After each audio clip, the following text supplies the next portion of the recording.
célébration de la Journée internationale des casques bleus au siège des Nations Unies à Abidjan, le chef de l'État a salué la contribution des Nations Unies au retour de la paix en Côte d'Ivoire.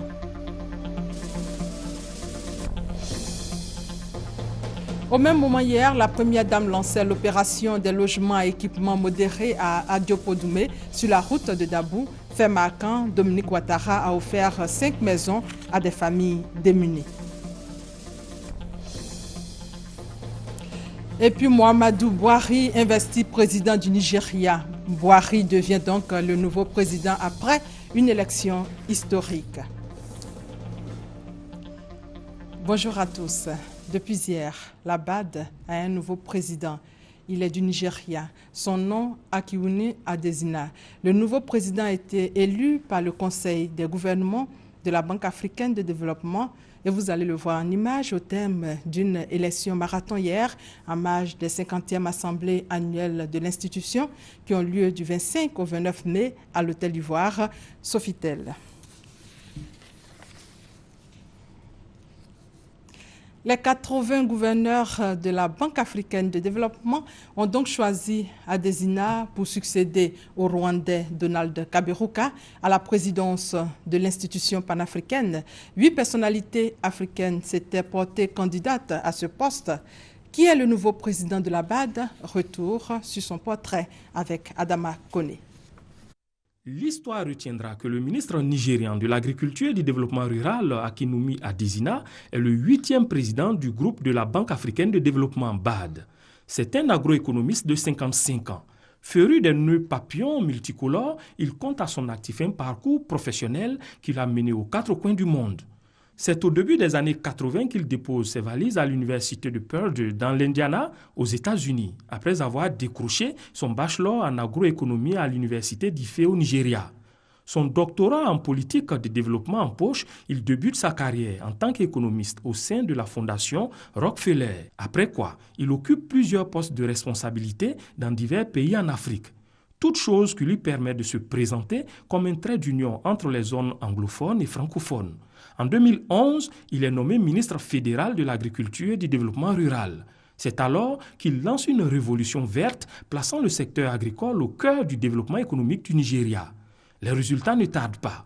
En l'espace de 4 ans, la production agricole nigériane grimpe de 21 millions de tonnes. Du coup, les importations de denrées alimentaires baissent. Le tout couronné par la création de 3 millions d'emplois dans le secteur agricole, ce qui lui fait dire que l'Afrique peut nourrir le monde entier. Le nouveau président du groupe de la BAD veut promouvoir une croissance inclusive qui donne une place de choix à l'économie rurale.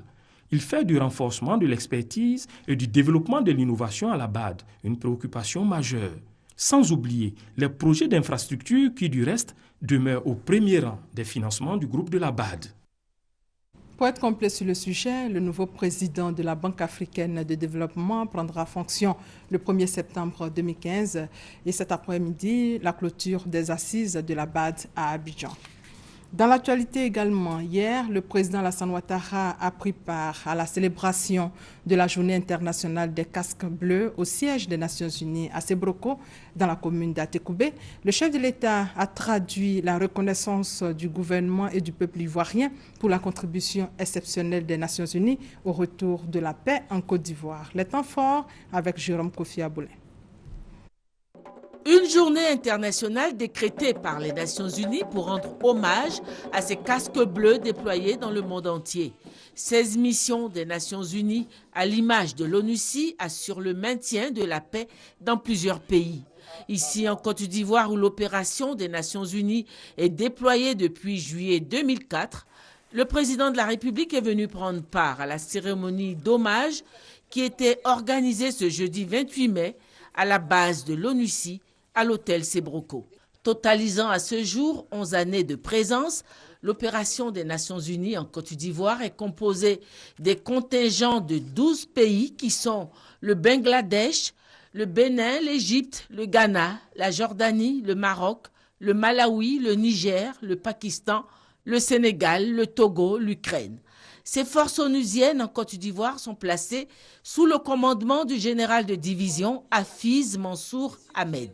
La supervision de l'ensemble de l'opération des Nations Unies en Côte d'Ivoire est assurée par la représentante spéciale du secrétaire général de l'ONU en Côte d'Ivoire, Aïchatou Mendaoudou.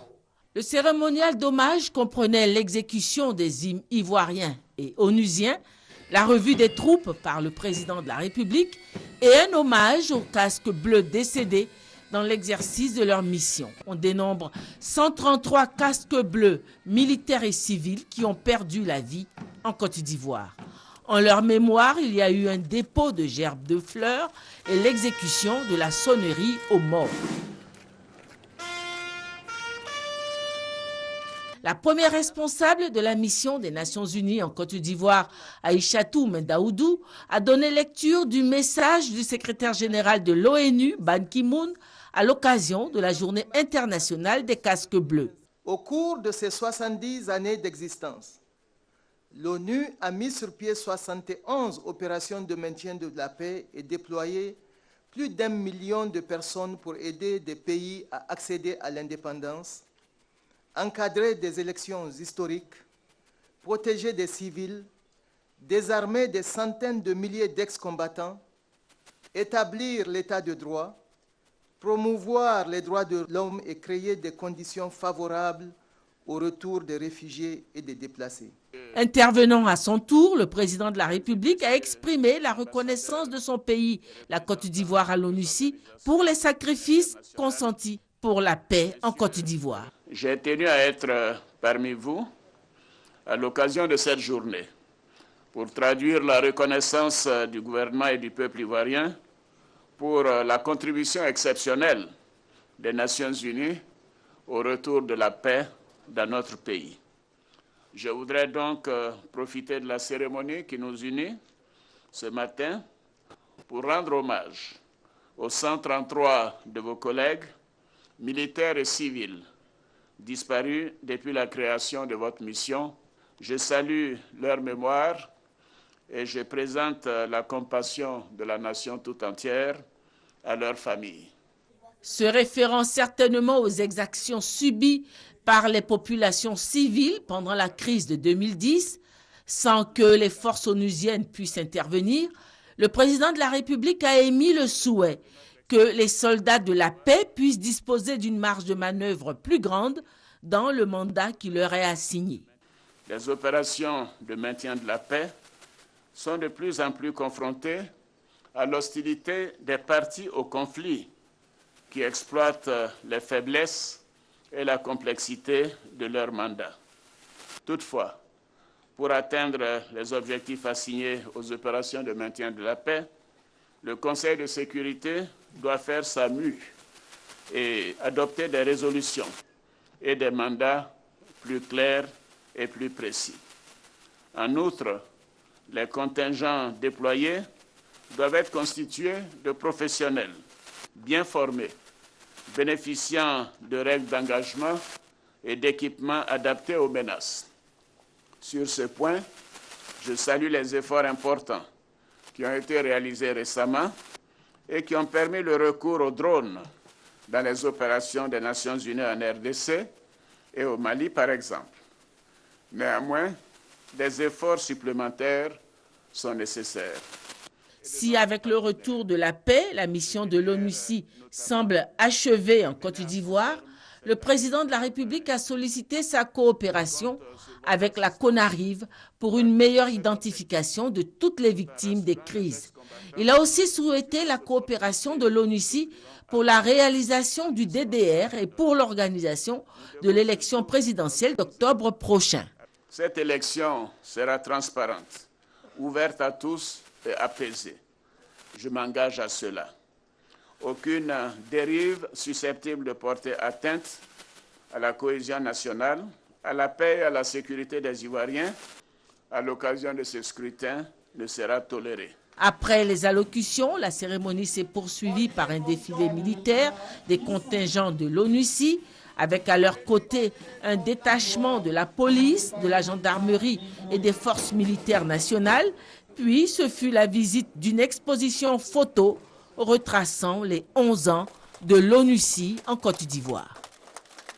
En image, les responsables de la CONARIV, la Commission nationale pour la réconciliation et l'indemnisation des victimes des crises survenues en Côte d'Ivoire, ont eu une séance de travail avec Mohamed Hayat. Il était question pour l'expert indépendant de l'ONU de s'informer sur l'évolution de la situation des droits de l'homme en Côte d'Ivoire afin de faire une mise à jour du rapport de l'ONU sur l'indemnisation des victimes de la crise ivoirienne.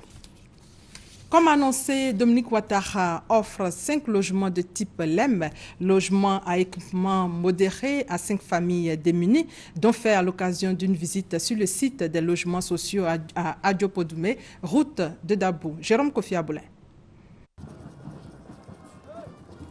À Diopodoumé, ce jeudi 28 mai de l'année 2015. Il était 11 h quand la première dame de Côte d'Ivoire y est arrivée comme prévu.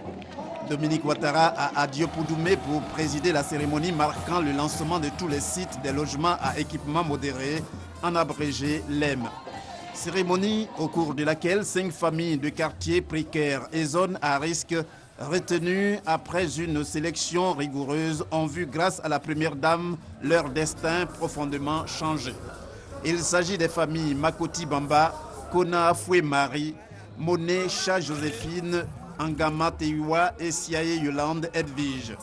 Dominique Ouattara leur a remis en main propre les clés des logements qu'elle a décidé de leur offrir gratuitement et à titre symbolique, sans compter les dons en nature et en numéraire d'environ 8 millions de francs CFA.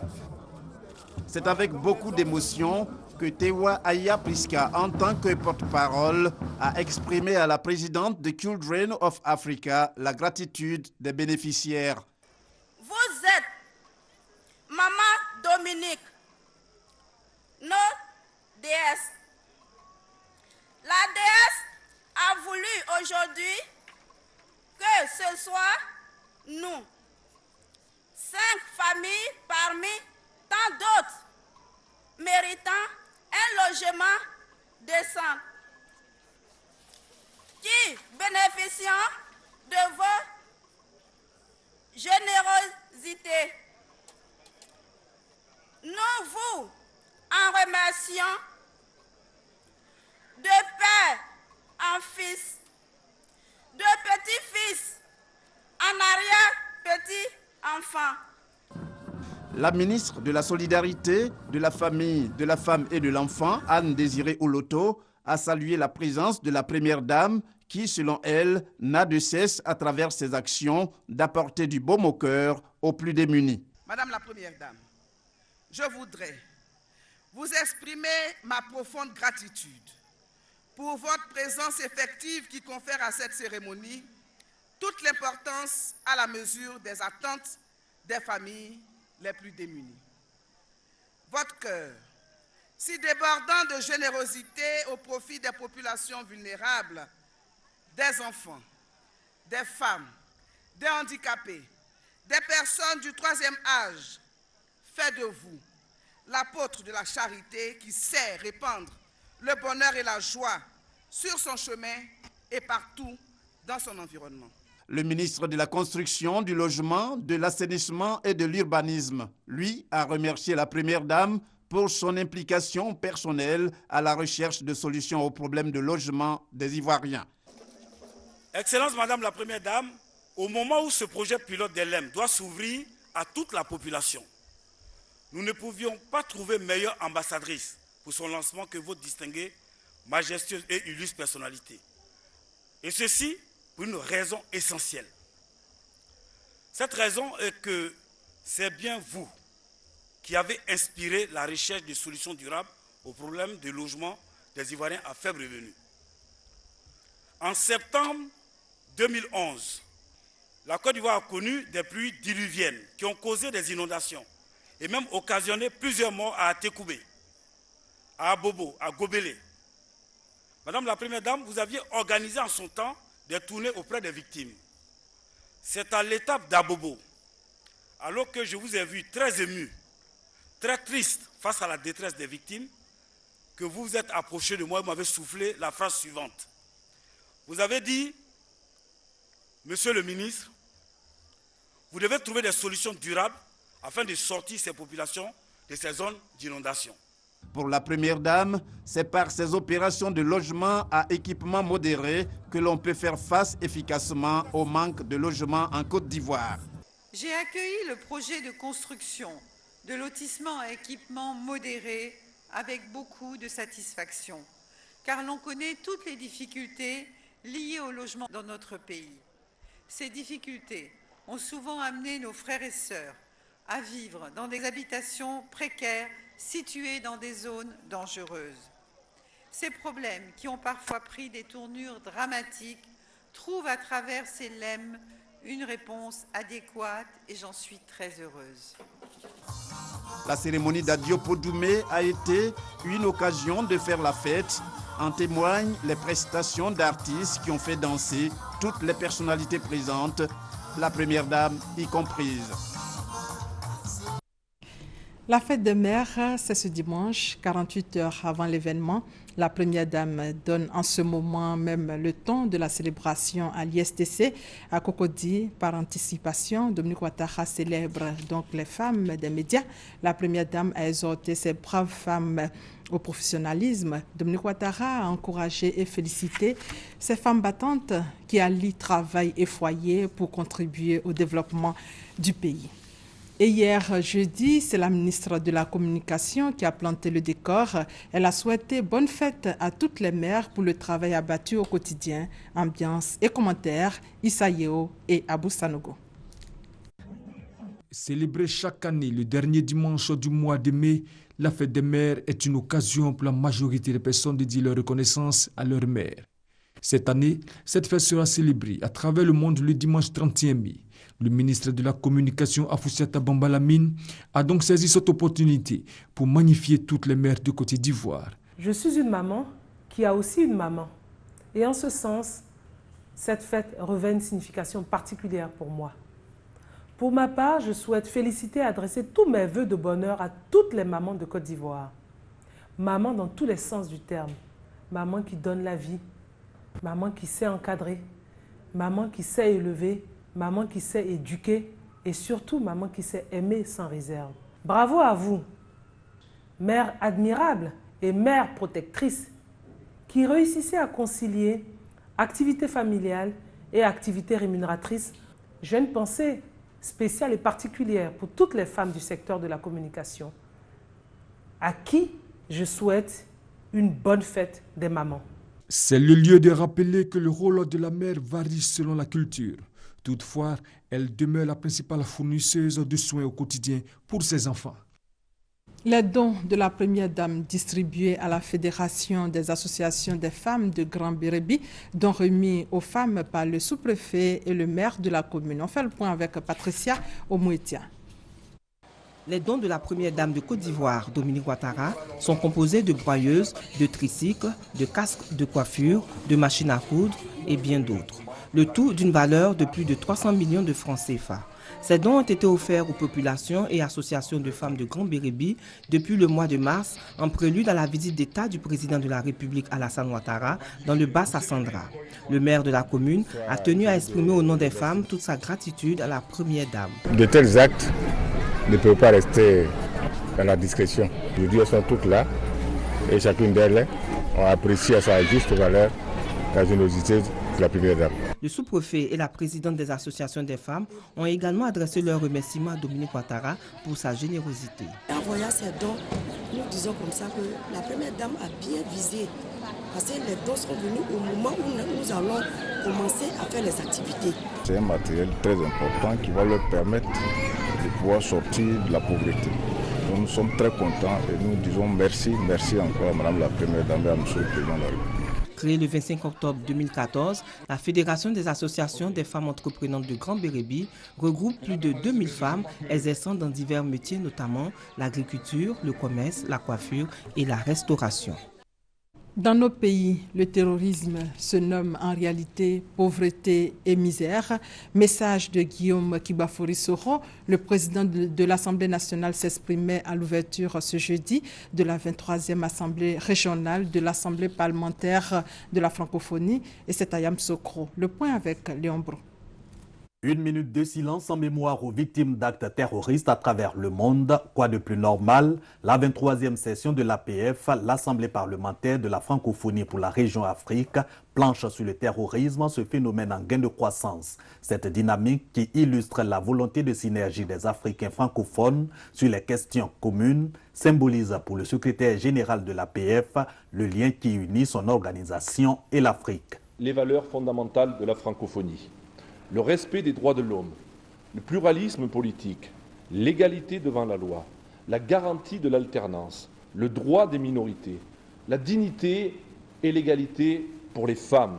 Deuxième question à examiner, le partage des richesses dans nos États. Une façon pour les députés de s'interroger sur l'application effective des lois prises pour harmoniser la balance entre croissance économique et pauvreté en Afrique. Il demeure tout autant urgent de s'apaisantir sur des questions de bonne gouvernance, de lutte contre l'impunité, car aujourd'hui, comme de tout temps, aucun citoyen d'un pays n'accepte que les retombées de la croissance économique suscitées par le travail et l'activité de tous ne puissent au bout de compte profiter qu'à une minorité. À la suite du maire de la commune et du gouverneur du district pour se réjouir du choix de Yamoussoukro pour abriter ses assises, le président de l'Assemblée nationale, Guillaume Soro, explique que réduire la pauvreté, c'est faire reculer le terrorisme et instaurer la paix en prôné par feu le président Houphouët-Boigny.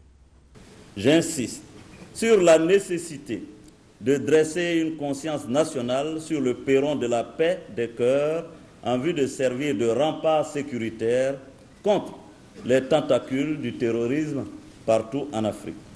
Parce qu'en vérité et en définitive, comme l'a professé le père de la nation ivoirienne, la paix des cœurs, la paix sociale, la paix entre les nations reste et doit demeurer le ferment du développement auquel nous aspirons tous. En plus des questions de terrorisme et de pauvreté, environ 300 parlementaires ont jusqu'à samedi pour dégager la position de l'Afrique francophone sur le renouvellement des instances de l'APF et le changement climatique au prochain sommet respectif de Berne et de Paris. Parlons maintenant des élections qui auront lieu en Côte d'Ivoire dans moins de 5 mois. La commission électorale indépendante va effectuer la révision de la liste électorale de 2010. La nouvelle liste va servir de base pour les élections. Les populations pourront se faire enrôler à partir du 1er juin. Gervais Coulibaly, 3e vice-président de la CEI, est revenu sur cette information au cours d'une rencontre avec les hommes de médias. Hamza Djabi. La CEI, la Commission électorale indépendante, poursuit sa série de rencontres. Après les responsables des élections des partis politiques, suivis des chefs traditionnels et des chefs religieux, c'est au tour des hommes et femmes des médias d'être reçus par l'institution. Les médias constituent un maillon essentiel dans une élection électorale. Vous êtes des partenaires, j'allais dire privilégiés, du processus électoral. Parce que c'est vous qui portez notre voix aux populations. C'est pour ça qu'il est important qu'à chaque stade important du processus, nous puissions vous rencontrer, nous puissions vous parler, nous puissions vous donner l'information vraie. Dans le cadre donc de la révision de la liste électorale, étape importante du processus, Soro Kone a bien voulu rappeler aux journalistes que la paix dépend aussi d'eux, de ce qu'ils disent, de ce qu'ils écrivent. Votre rencontre nous paraît d'une importance capitale. Nous comptons sur vous parce que vous devez contribuer à la cohésion nationale dans ce pays. Vous devez contribuer à l'instauration de la paix et une paix durable et définitive dans ce pays. La révision de la liste électorale aura lieu du 1er au 30 juin prochain. Dans le domaine des TIC, ouverture hier des assises du numérique en Côte d'Ivoire. C'est la toute première édition qui vise à interpeller les utilisateurs sur les problèmes liés à la protection des données personnelles dans le cyberespace. La gestion du développement humain par les collectivités territoriales, régionales, au centre d'une rencontre entre élus locaux ici à Abidjan. Il s'agit de les sensibiliser sur les enjeux et les questions de développement humain ainsi que sur les méthodes d'identification et de conception des projets. Abou Sanogo pour plus de détails. La tenue de cette rencontre vise en premier à amener les élus à percevoir les enjeux du développement humain local et à amener par conséquent l'importance des missions et des attributions de leur direction des affaires sociales, culturelles et du développement humain. Ceci afin de favoriser l'implication des responsables des dites directions dans l'identification, la formulation, la programmation, la budgétisation et la conduite des actions de développement humain relevant de leurs compétences. Il s'est donc agi pour les élus locaux de présenter les méthodes d'identification et de conception des projets en matière de développement humain ainsi que la méthodologie et mise en œuvre de suivi et d'évaluation des dits projets. Les capacités techniques des directeurs des affaires sociales, culturelles et du développement humain soient renforcées principalement par une bonne assimilation des méthodes d'identification, de conception, de mise en œuvre, de suivi et d'évaluation des projets de développement humain. Plusieurs modules ont été développés dans les grandes lignes par les différents présidents des conseils régionaux et directeurs des affaires sociales, culturelles et du développement humain. Le choix de cette thématique traduit la volonté affichée du ministère d'État, ministère de l'Intérieur et de la Sécurité d'engager les élus locaux à ne pas faire du développement humain le maillon faible du développement local global. Retour sur la visite d'État dans le Denguélé. À cette occasion, plusieurs villages ont été électrifiés. Parmi ces villages, Baradian, un village situé sur l'axe Odjene-Touba, célébration donc de la lumière en présence du ministre du Pétrole et celui de l'intégration africaine. Les temps forts avec Thomas Gessambi.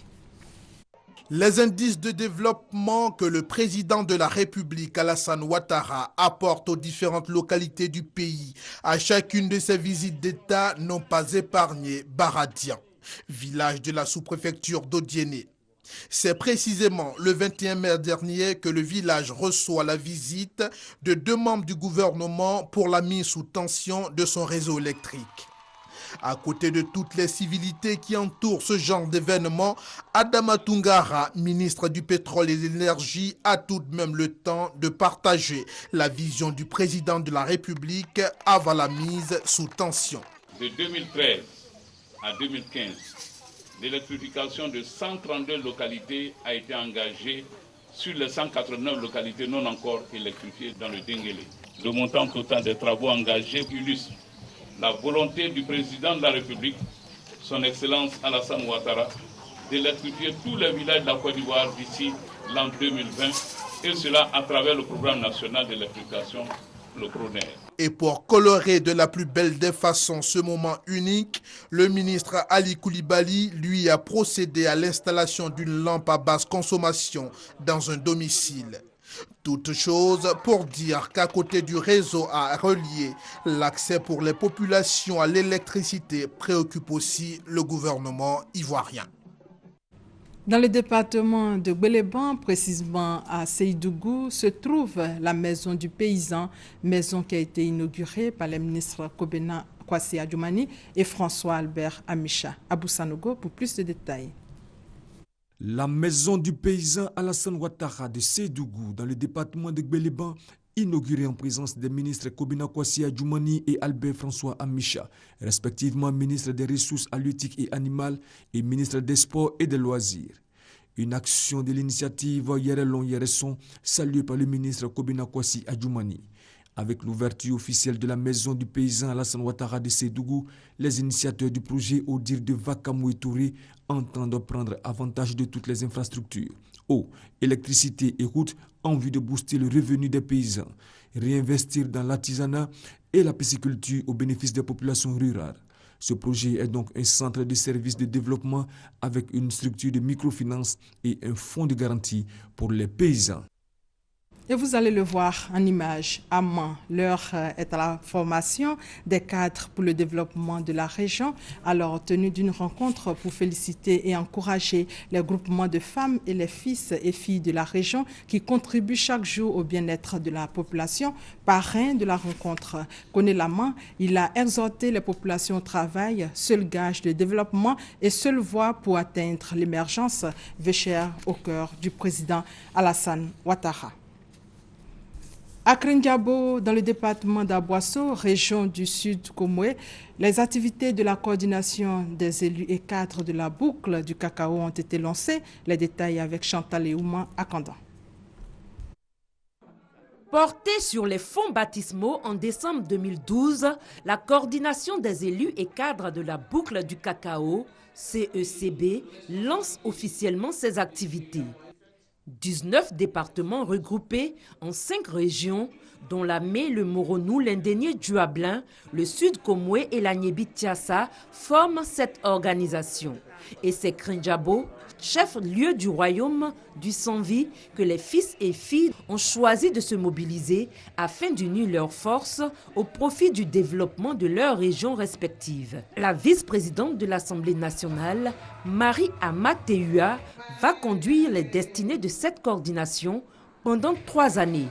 Elle entend en faire un vecteur d'union, d'entraide et de confiance. La présidente de la CECB a indiqué que ce cadre de solidarité est également un outil de renforcement de la chefferie traditionnelle et de la cohésion sociale. Les différents intervenants à cette cérémonie ont salué cette organisation. Ils ont tous promis s'impliquer effectivement. La présidente de la CECB, Marie Amateua, a été faite reine-mère du nom de Malan Aloua. Au Nigeria, pour terminer, à 72 ans, Muhammadu Buhari est officiellement devenu ce vendredi le nouveau président du Nigeria à l'occasion d'une cérémonie d'investiture sans précédent. Pour la première fois dans l'histoire du pays, un opposant succède en effet démocratiquement à un chef d'État sortant. Et c'est la fin de ce 13h. Merci de votre fidélité.